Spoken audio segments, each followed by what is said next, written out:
What's up, do life in a body you love chicks? This one's gonna be a little bit tough lovey. Okay, so I don't give a lot of whole like motivational speeches. I try to keep things like very practical and implementable and all of those able type of words. And you're about to find out why, because I'm not good at motivational speeches. This is but this is going to be my version of one. Okay. So know that everything that I say over the next, I don't know, 10, 15, however many minutes I decide to ramble, know that it's all said in love. And because I love you all and I know what you're capable of. But here's my version of a motivational TED Talk. Some of y'all need to get your shit together. Okay. And remember that you are badass women who can do hard things. That was a whole lot of cussing and a whole lot of not niceness. And that's how we're starting. Good Lord. This is coming to you from a woman who looks like this. If you're watching me on YouTube and not the podcast, my hair is a mess. I ain't got no makeup on. I'm a train wreck. And I'm here to tell you, you have time to do the things you want to do. You have the ability to do the things that you want to do. Here's what I think is going on though. Our success as a species has just made us soft. We're just soft now. Old school humans, they had to fight for everything that they had and they had grit, right? And now life's so easy, and I get that life is hard and I get that people are struggling with things. I'm not trying to diminish the difficult things that people do experience in life, but by and large, keeping ourselves alive is way easier than it's ever been. Women are safer than they've ever been. I know we're still fighting for equal rights about some things, blah blah blah, all that crap. I'm not saying everything's perfect, but by and large, it was really, really dangerous to be a woman until I don't know, I'm bad at history, 100 years ago, 200 years ago, I don't know, but you watch history shows or different time era period pieces, and it was basically rape and pillage. I was like, man, it was rough to be a chick back then. If you were assertive or raising a ruckus, like many of us would have been, you were burned at the stake for being a witch, or I don't know, times were wild. I feel like we're pretty safe these days, at least in our country, and none of us are really usually starving. Most people have food. Even when times are tough, you can usually at least go get nutrients. I don't think many of us have ever woke up and been I really don't know if I'm going to be able to eat for the next 10 days. Now, maybe you have experienced that in the past. But I'm going to say the majority of the people listening to this podcast probably have not. Now, it might be things are tight and I really need to buckle down on the grocery budget. But it wasn't I'm literally starving to death. I'm becoming cachectic and I don't I might die. We can at least, even if we're in a rough situation in our country, go to a soup kitchen. Food is there, right? But for most of us, it's as simple as this. I order my groceries on ClickList and they show up at my door, or I pull up into the parking lot at the local grocery store and they put the groceries in my car that I complain that are too expensive, and they are right now. But I still have this availability, right? And when we have to cook for ourselves, it might take 15 or 30 minutes to prepare yourself a meal of all of this food that you just purchased, that you did not have to grow, that you did not have to hunt. It's really not a lengthy process at all compared to humans of the past and what they would have to do. But now we're almost suffering at the success of our species, because here's where the modern woman finds herself. There's nothing to eat in this house. That's what we say when we're hungry and we're trying to lose weight, and we're or not even trying to lose weight, right? We're just hungry. It's mealtime and we're just there's nothing to eat here. No, there's something in your cupboard. Almost guarantee there's literally something in there. You just don't want it because we're used to having a million choices and having it our way, as Burger King puts it, right? And so I want to eat what I want when I want it. And if I'm not in the mood for it, I don't want to do it. Same thing with exercise. So if we don't feel like doing it, we're oh, I'm just not motivated, blah, blah, blah. And I get it. My brain does the same exact things. And I also succumb to it sometimes. It's not that I perform perfectly at this. And, 8, 9 years ago, that was my baseline behavior. Okay, but here's the reality. If we're saying that we want to be healthier, then at some point here, okay, here's what we can do. We can make it as easy on ourselves as possible. And that's smart. I don't think that that's lazy. I think that that's smart. You need to be eating food that is actually enjoyable. But does that mean that while you're eating healthy, you're going to love every single thing? Probably not. But most people don't love every single thing that they eat. Like, when we were growing up, what you ate, what your mom put on the table, right? So we went from being these people who ate whatever our mothers put on the table and you just dealt with it, right? To being like, well, I have to be in the mood to eat that. And so if I don't like the food that's in my house, we're going to go out for takeout and blah, blah, blah. Okay. So make it as easy on yourself as you can by making your foods enjoyable. Make your foods so that you don't have to spend hours and hours and hours in the kitchen doing meal prep. Make your workouts things that you like doing and that aren't overly time consuming. There is strategy to all of this, okay? But even with the best, easiest strategy in the world, if you're only doing the things that you feel like doing, good luck. You are not going to get results. And at some point in time, you got to suck it up, sister, and just do the things. You got to get some grit and you got to make yourself do the things, or else we are going to stay soft little humans who have no grit and pretend like we have no control of our circumstances. And this is just, also beside us. And it's not true. It's not true. You're 100% capable of all the changes that you want to make with your health. Like, you want to eat healthier? Go do it. You want to start working out? Go do it. You want to go to bed earlier? Do it. The problem is we don't have anybody making us do things, but like, figure it out. Like, talk to yourself like you would one of your kids. Like, if you haven't done your meal prepping, that shouldn't be overly time consuming. Okay. But if you haven't done it, then you don't get to sit and read your book. You don't get to sit and watch Netflix. This is the version of like not letting your kids play video games until their homework's done, right? You got things to do too, lady. And you planned something for dinner and you're no longer in the mood for it. Tough. If you're complaining all the time that food's expensive, then don't waste it. Make it and eat it. Like, every meal, you don't have to be perfectly in the mood for every meal. I have women who I work with who refuse to plan ahead with their meals because they don't know if they're going to be in the mood to eat it. And by the way, if that's you, I love you and I'm not judging you. I used to be that way too. But here's the deal. Like, think back to how all of humanity has always been. Like, the hunter-gatherers, they ate what they found. Do you think they always felt like elk or berries or whatever they found? Yeah, actually they did feel like it because they were freaking hungry. We're not hungry enough. That's part of the problem. No, I don't want you guys running around starving yourselves. You know that. But like, if we had a true need, we would just eat the thing in front of us, right? The fact that we're like complaining that nothing ever sounds good, or that we always have to have fights in the household about who wants to eat what. Look, I get that those conversations are super obnoxious, and I hope my clients deal with those, and I've had to deal with those myself. But the reality is, like, this is actually a problem of abundance. That's what we have. We have a problem of abundance mixed with the fact that most of us haven't had like a whole lot of food scarcity. And now we're pretending like this is so hard. I literally give people meal plans that look like this. Eat real food 3 times a day.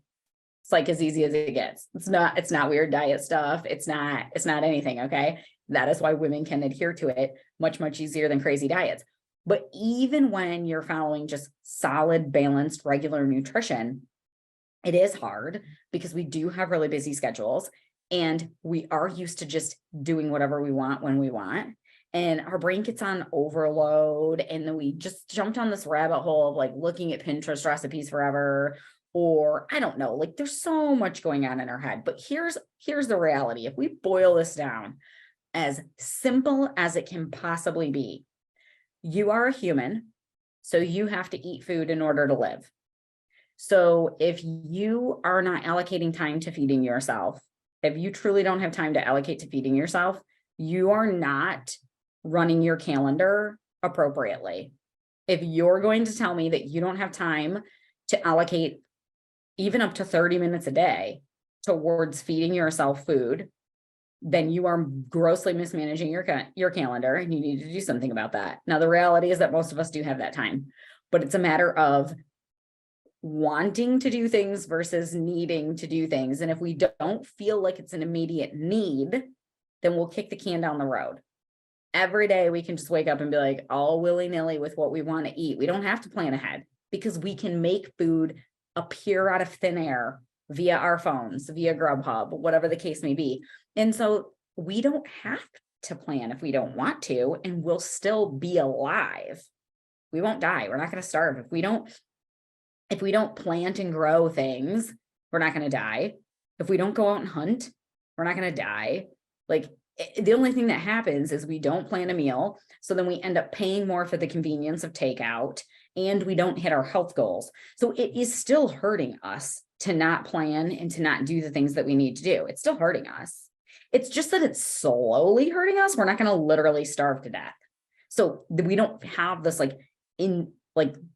incessant need to get the thing done. You know what I mean? Like, you don't have to immediately get after it. You can kick the can down the road and you can be perfectly fine, or so it would seem. But the reality is that we are harming ourselves from our lack of planning and our lack of buckling down and getting the thing done. We're slowly gaining weight. We're slowly becoming more inflamed. We're slowly developing cardiovascular disease. We're slowly losing muscle. All of these things are happening to us very, very slowly. Why? Because we're not getting real with ourselves and giving ourselves a reality check. So here's the reality check, said in love. Just do it. Stop talking about it. Stop planning. Listen, if you need help with the planning and the executing and changing your habits, that's what we're here for. Reach out. We got your back. That's what coaching is for. But even if we give you a plan, even if we give you really solid ways to implement the change, you still got to do it. You got to show up and do it regardless. So planning things out doesn't change anything. Listening to YouTube videos and podcasts doesn't change anything. Reading books doesn't change anything. You can go get certified in nutrition and personal training if you want to, and it still won't change anything. What's going to change is when you just give yourself a big old reality check, put your foot right up your own butt and go, hey girl, it's time that we get down to work and actually do the things. And you put one foot in front of the other and you take massive action. Action is what creates change. And you don't have to change everything all at once. Do one thing. If you're not consistently doing one of the puzzle pieces that you know that you need to be implementing, go do the one thing. There's no shame in taking things slow and habit stacking it and this and that and the other. I'm not saying that you have to create massive shifts all at one time, but you do need one massive shift to happen all at once, and that's in your mind. It has to become whatever the goal is that you're working towards. Health, relationships, money, whatever. You're not going to change your behavior consistently enough unless you make the decision that you're going to do it no matter what. So you find the resources that you need. You find the experts that you need. You find the gym equipment that you need. You find whatever the things are that you need, but you get to work and you just do the thing. Are you always going to love it? No. Even though for the most part, I like what I eat. There are days where the third day that I'm eating the same thing for lunch, am I like, this is amazing? No, but I'm used to doing this and it doesn't bother me and I'm not grossed out by my food and I don't feel like I'm starving. And so in that way, it's great. But if we just have we always have to have novelty and newness and being in the mood for things, you're not going to get very far. At some point, you just got to be like, okay, food is fuel and I'm eating what I made instead of wasting it and throwing money away and then complaining that I don't like the way any of my clothes fit. Reality check. We are the only people who can dictate what our outcomes are. That's it. We are all fully capable of achieving our goals. We're capable of way more than we think that we are, but only when we get real with ourselves. You're not going to enjoy every single freaking thing that you do to try to hit a goal. Like, you're just not. Deal with it. Get over it. Suck it up, buttercup. Let's go. Like, we're not getting any younger. Stop letting grass grow under your feet. What are the things that you need to do? Go do them. So I know that this is like not like a super upbeat, positive, rah kind of talk, right?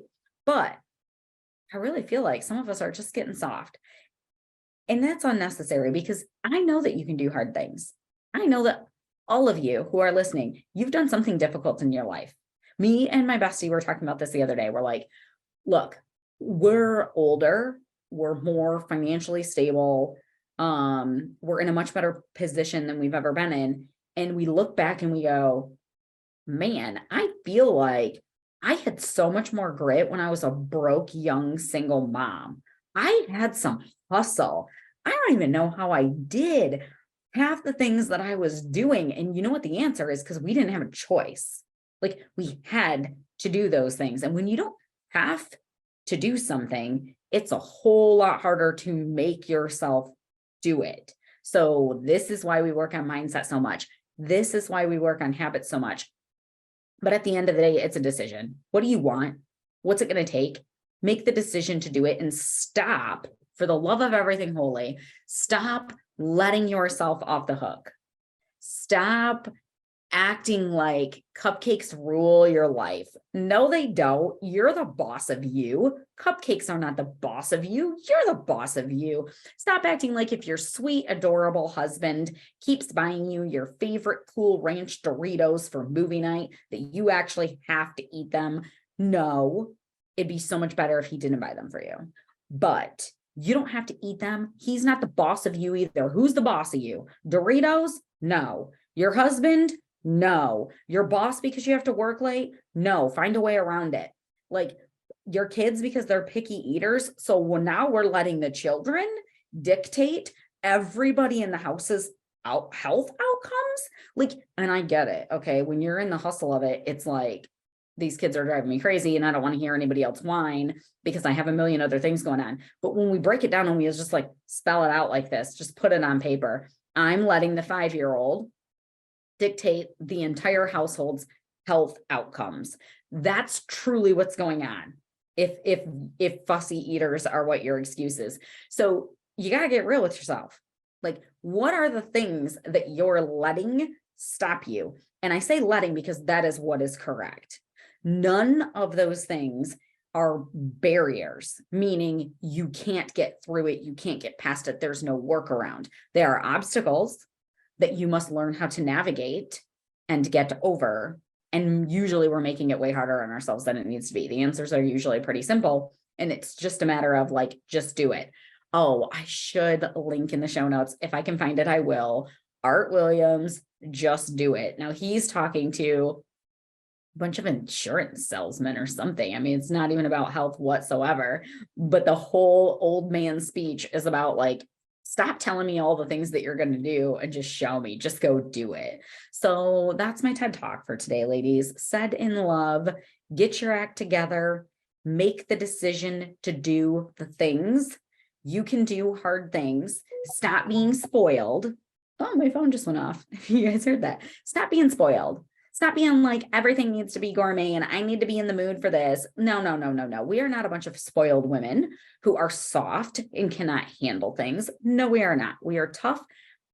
I'm trying to behave myself and not say curse words. We're some tough ladies. We've done hard things. We can do hard things. Some of your bodies grew humans and then delivered them, and like wild, difficult, painful things that have happened to all of us in our life. And we're acting like what's in the cupboard is the boss and has like the final say in like how our body is going to look and perform and feel and how long we're going to get to live. Like, the consequences of us not following through with the things that we want to say are quite drastic. Who are you letting write this story for you? Like, stop. We have to get real with ourselves and stop letting the excuses win, because at the end of the day, there's people out there doing it.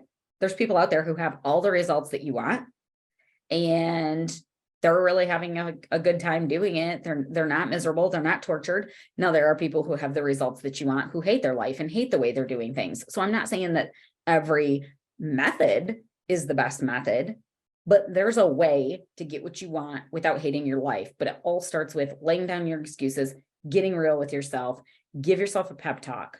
Like, look for, build a library of evidence that you're a capable human being. But what things have you done in your past that were hard for you to overcome? If timing is what your issue is, what things can you do in a small amount of time? If cravings are your issue, how can you change your nutrition so that you have less cravings? And then what can you do with the cravings from a mindset standpoint? Like, this is all stuff that we work with our clients on. And sometimes you do need support with it. And sometimes you don't. Sometimes you just need like a quick little slap in the face to yourself. Like, all right, girl, let's get real with ourselves here. So to wrap up this really inspiring pep talk that I just gave you guys, get real with yourself.